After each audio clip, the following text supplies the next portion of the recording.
Meet the black pig. This special porker is too good to be turned into bacon and sausages. Instead, he'll become one of the finest delicacies money can buy. The Culatello dry-cured ham. This expensive delicacy begins life in the Po River Valley in northern Italy, an area famous for its farming and agriculture. The black pig leads a very pampered lifestyle. By normal pig standards, it could be called luxurious. If he was going to become sausages, he'd be stuck in a pen eating processed feed. But these guys get to roam around fields of sweet corn, eating as much as they can find. Unfortunately for the pigs, though, as soon as they get heavier than 150 kilos, it's time for the chop. Once the animal has been butchered, the process of dry curing can begin. Unlike wafer-thin ham, the Culatello is considered a delicacy, so the butcher selects only the best cuts of meat. The first stage is to prepare the meat. The butcher performs some quick liposuction and trims away a layer of excess lard.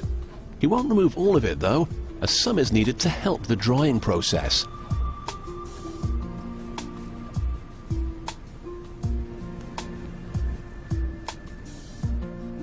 The particular cut of meat he uses is very fragile, so he has to tie it up to help it survive the long drying process.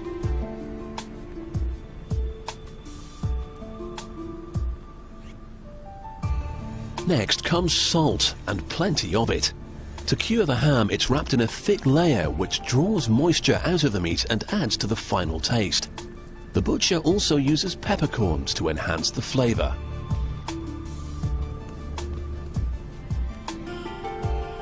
And in the tradition of all good recipes, he also splashes plenty of wine over the meat.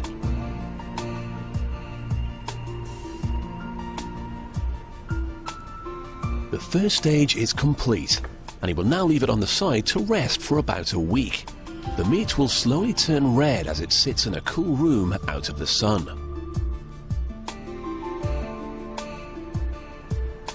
Italian cooking and red wine seem to go hand in hand. And during this week, the butcher will massage the meat once a day with more wine and garlic to give it extra flavor. The next stage is a protective covering.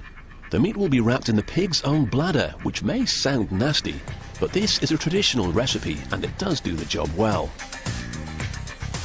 The bladder is sewn up tightly, but then he fills it full of holes. If he left it airtight, none of the moisture could escape and the ham wouldn't be dry cured.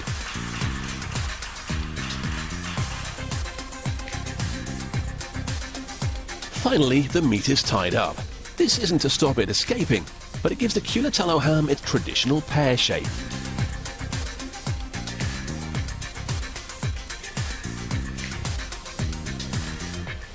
And that is all the butcher has to do for the time being. Now it's time for the humid Italian air to take over the job.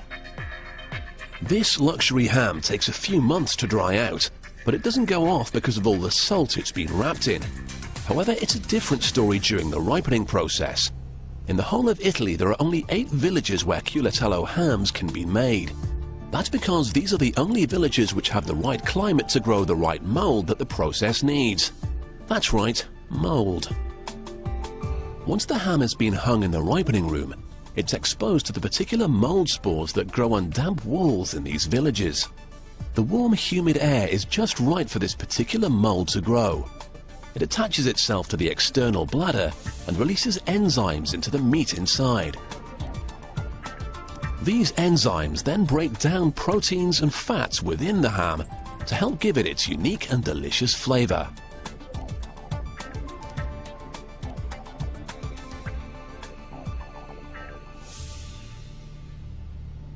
The combination of the humid air, the mold, and the long curing process give Culatello a unique taste which has never been properly reproduced artificially.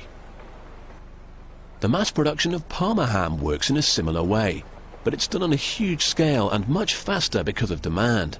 This is why Parma ham is far cheaper and more readily available in supermarkets than the Culatello. Once the ham has reached the end of its curing process, the farmer can remove it from the ripening room and clean it up. Moldy ham doesn't sell particularly well. With all the spores cleaned off, the butcher can test the meat's firmness by flicking it with his forefinger. His expert ear can tell a good ham from an unripe one. If it passes the test, the butcher will remove the string bag and open up the bladder to see how well the meat has matured.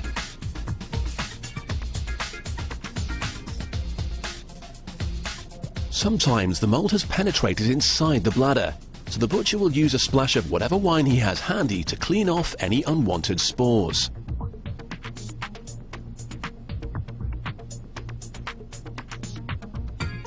At last, he can sit back and enjoy the fruits of his labour. And if you fancy trying one of the most expensive hams in the world, you'll need about £400 and a very upmarket delicatessen, because you won't find this in your local supermarket.